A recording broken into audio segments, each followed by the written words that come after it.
اللہ تبارک و تعالیٰ نے چند ایسی اختصاصی شانوں سے نوازا ہے کہ حضرت آدم علیہ السلام سے لے کر آج تک کسی ایک کی اہل بیت کو اللہ نے وہ شانیں، وہ عظمتیں، وہ رفعتیں، وہ بلندیاں، وہ کمالات نہیں عطا فرمائے جو رب نے اپنے حبیب کی اہل بیت کو عطا فرمائے۔ وہ میرے آقا کی اہل بیت کی اختصاصی شانیں، خصوصی شانیں، میں ان میں سے چند آپ کے گوش گزار کرتا ہوں احادیث صحیحہ کی منہ سے۔ ان میں سے پہلی یہ ہے کہ پہلی آقا علیہ السلام کی اہل بیت کی شان یہ ہے، ہم میں سے ہر ایک کا شجرہ نسب ہے، فلاں بن فلاں بن فلاں بن فلاں کے بیٹے ہیں، شجرہ نسب ہے۔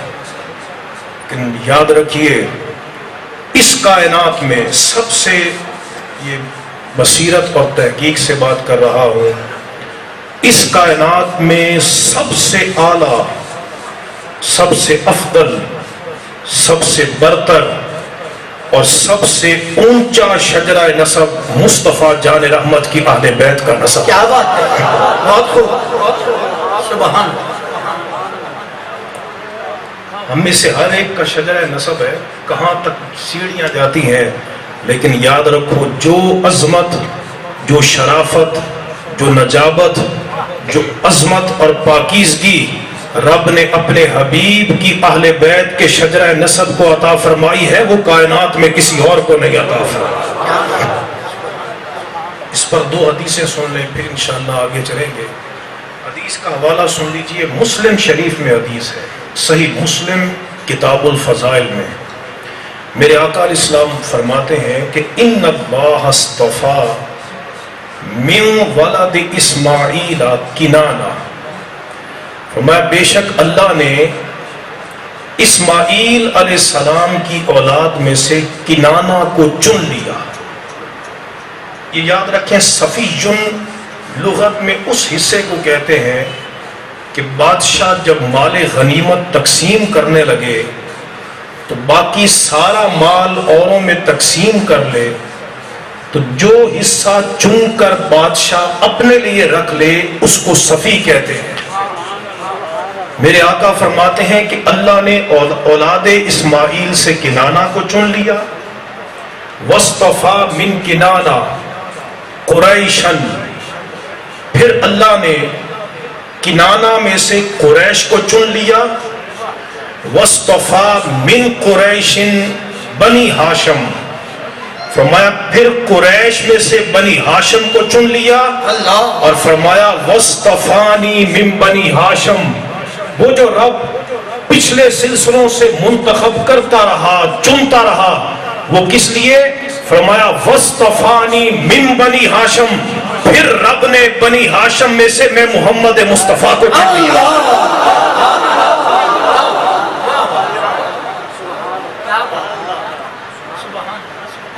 اہل بیت کا نسب کتنا چنیدہ نسب ہے، منتخب نسب ہے جو رب چنتا آیا ہے اپنے لیے۔ بلکہ ایک اور حدیث میں اس سے بڑھ کر عموم ہے، اس حدیث کا حوالہ سن لیجئے۔ اس حدیث کو امام طبرانی نے معجم الکبیر میں روایت کیا ہے اور امام حاکم نے مستدرک میں روایت کیا ہے۔ یہ تو تھا ولد اسماعیل سے چنا، اب آقا نے ابتدا سے بیان کیا، فرمایا ان اللہ خلق الخلق، جب اللہ نے مخلوق کو پیدا کیا تو پھر کیا کیا؟ رب کائنات نے فاختار بنی آدم، اپنی ساری مخلوق میں سے اللہ نے بنی آدم کو چن لیا، بنی آدم کو چن لیا۔ واختار من بنی آدم العرب، فرمایا کہ پھر بنی آدم سے اللہ نے عرب کو چن لیا، عرب کو چن لیا۔ واختار من العربی ندر، مدر، فرمایا کہ اللہ تبارک و تعالیٰ نے عرب سے پھر مدر کو چن لیا۔ واختار من مدر قریشن، پھر اللہ نے مدر میں سے قریش کو چنا، سبحان اللہ، وَاخْتَارَ مِنْ قُرَيْشٍ بنی ہاشم، فرمایا پھر اللہ نے قریش میں سے بنی ہاشم کو اپنے لیے چن لیا۔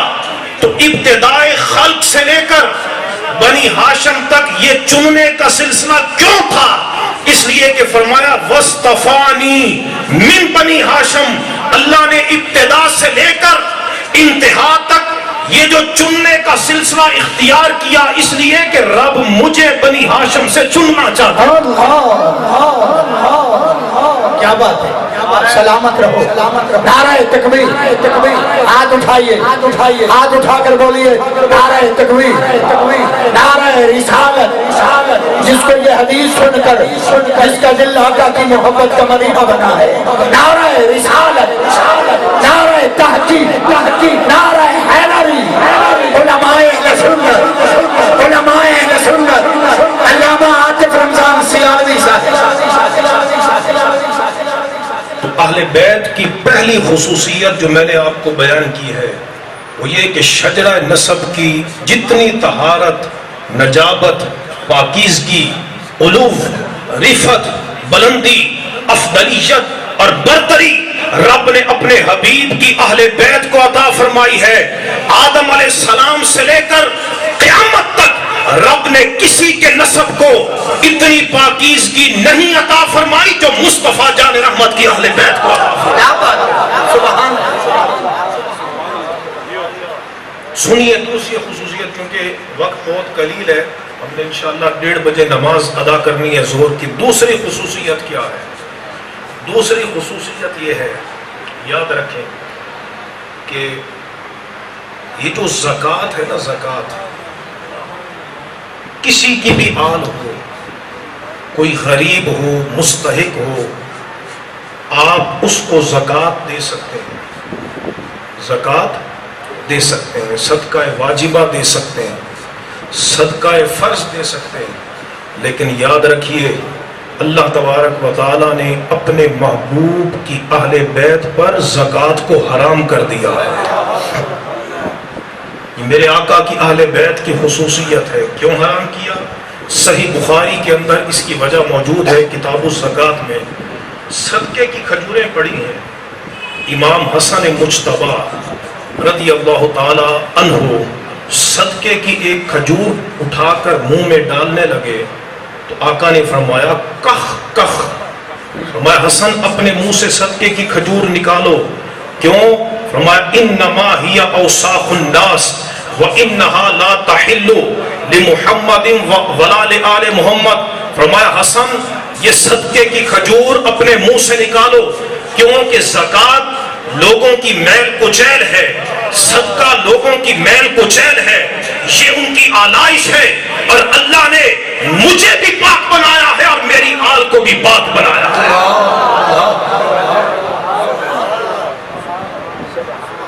تو یہ میل کچیل، یہ آلائش، یہ پاک لوگوں کے لیے نہیں ہے۔ اللہ نے نہ اس کو میرے لیے حلال بنایا ہے اور نہ ہی اس کو میری آل کے لیے حلال بنایا ہے۔ امام اہل سنت مجدد دین و ملت مولانا شاہ احمد رضا خان فاضل بریلی علیہ رحمت، آپ سے ایک سوال کیا گیا اور یقین مانے میں یہ سوال اور جواب پڑھ کے اش کر اٹھا کہ اللہ نے ہمارے امام کو کتنے ادب کی دولت عطا فرمائی ہے۔ سنیوں کو اللہ نے دیا ہی ادب ہے، الحمدللہ ہمارے عقیدے میں کسی کی گستاخی نہیں ہے۔ اعلیٰ حضرت سے پوچھا گیا، ایک آدمی نے سوال کیا، حضرت ہمارے علاقے میں کفار مشرک رہتے ہیں اور کچھ سادات کے گھر ہیں، بتائیے ہم زکوٰۃ کس کو دیں؟ کیا سادات کو زکوٰۃ دی جا سکتی ہے یا کفار کو زکوٰۃ دی جا سکتی ہے؟ اب ہم سے کوئی مسئلہ پوچھے تو ہم کہیں گے نہ کفار کو زکوٰۃ دینا جائز ہے نہ سادات کو زکوٰۃ دینا جائز ہے، لیکن ایک برابری کا شائبہ ہو سکتا تھا۔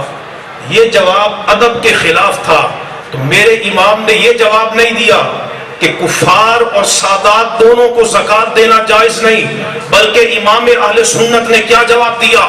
اہل بیت کے ادب کا دامن بھی نہیں چھوڑا اور شریعت کا مسئلہ بھی بیان کیا۔ آپ سے پوچھا گیا کہ علاقے میں کفار اور سادات ہوں تو کیا زکوٰۃ دینا جائز ہے؟ تو آپ نے فرمایا کہ کفار، ہنود وغیرہ اس صدقہ کے لائق نہیں ہے، اور یہ صدقہ حضور کی اہل بیت کے لائق نہیں ہے۔ کیا بات نہیں صاحب، سیدی اعلیٰ حضرت پہ لاکھوں سلام، سیدی اعلیٰ حضرت پہ، سیدی اعلیٰ حضرت پہ، عظمت امام اہل سنت، عظمت امام اہل سنت، ادب امام اہل سنت، رفت امام اہل سنت، شان امام اہل سنت، نعرہ رسالت۔ امام اہل سنت کا ادب دیکھیے، کتنا حسین جواب آپ نے دیا۔ پوچھا گیا حضور ہمارے علاقے میں کفار اور سادات رہتے ہیں، بتائیے کیا ان کو زکوٰۃ دی جا سکتی ہے؟ امام عشق و محبت جنہوں نے ہمیں گھٹی میں ادب بارگاہ رسالت سکھایا ہے، آپ اگر یہ جواب دیتے کہ دونوں کو زکوٰۃ دینا جائز نہیں تو یہ بات ادب کے منافی ہوتی، لیکن اعلیٰ حضرت نے کتنا خوبصورت جواب دیا۔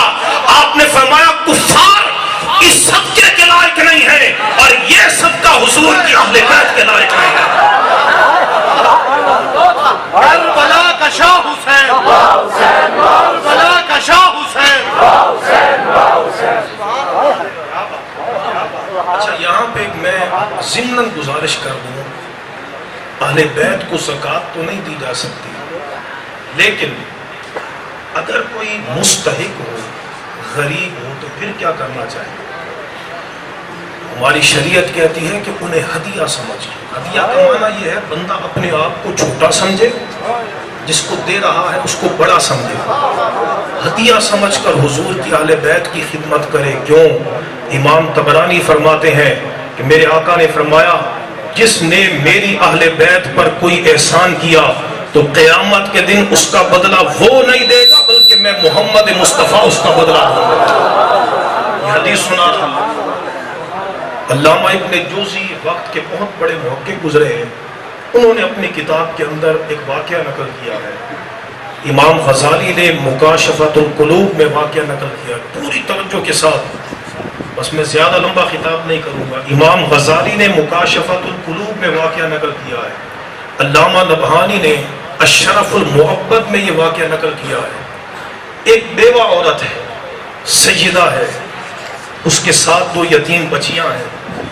وہ سفر پہ گئی، سمرقند کے علاقے پہنچی تو وہاں پر کوئی واقف نہیں ہے، مسجد میں چلی گئی، سردیوں کی راتیں تھیں، سوچا کسی سے منت کرتی ہوں، گزارش کرتی ہوں، ایک رات میری سیدہ بچیوں کو گزارنے کی اجازت مل جائے۔ تو بازار میں گئی تو ایک آدمی جو بڑا معظم بنا بیٹھا تھا، شیخ تھا، لوگ ارد گرد اکٹھے تھے، اس نے سیدہ نے جا کر کہا میں مستند واقعہ مستند حوالے سے پیش کر رہا ہوں۔ امام غزالی نے مکاشفۃ القلوب میں یہ واقعہ نقل کیا ہے۔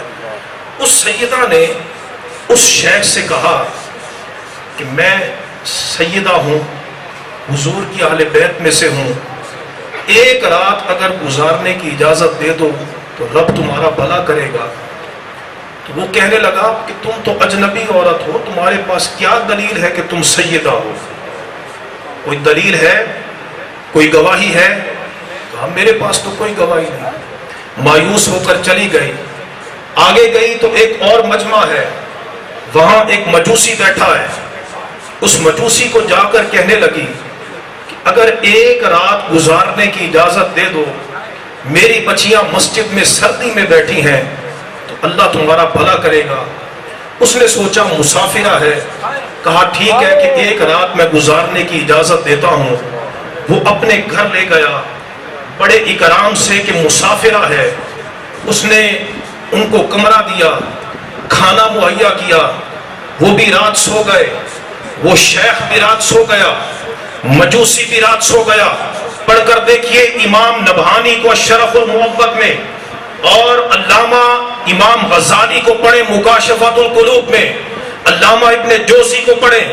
وہ کہتے ہیں کہ جب وہ شیخ گھر میں جا کر رات سویا تو اس نے دیکھا قیامت کا سما ہے اور مصطفیٰ جان رحمت محشر کے مجمع میں کھڑے ہیں اور آقا کے ساتھ لواء الحمد ہے اور ایک بہت بڑا محل حضور کے ساتھ ہے. وہ کہنے لگا حضور یہ محل کس کا ہے؟ میرے آقا نے فرمایا اس کا ہے کہ جو مسلمان ہے، جو مسلمان ہے. وہ کہنے لگا حضور میں بھی تو مسلمان ہوں. فرمایا تیرے مسلمان ہونے کی دلیل کیا ہے؟ وہ جو اس نے سیدہ سے پوچھا تھا کہ تیری سیدہ ہونے کی دلیل کیا ہے، تو پوچھنے لگا تیرے مسلمان ہونے کی دلیل کیا ہے.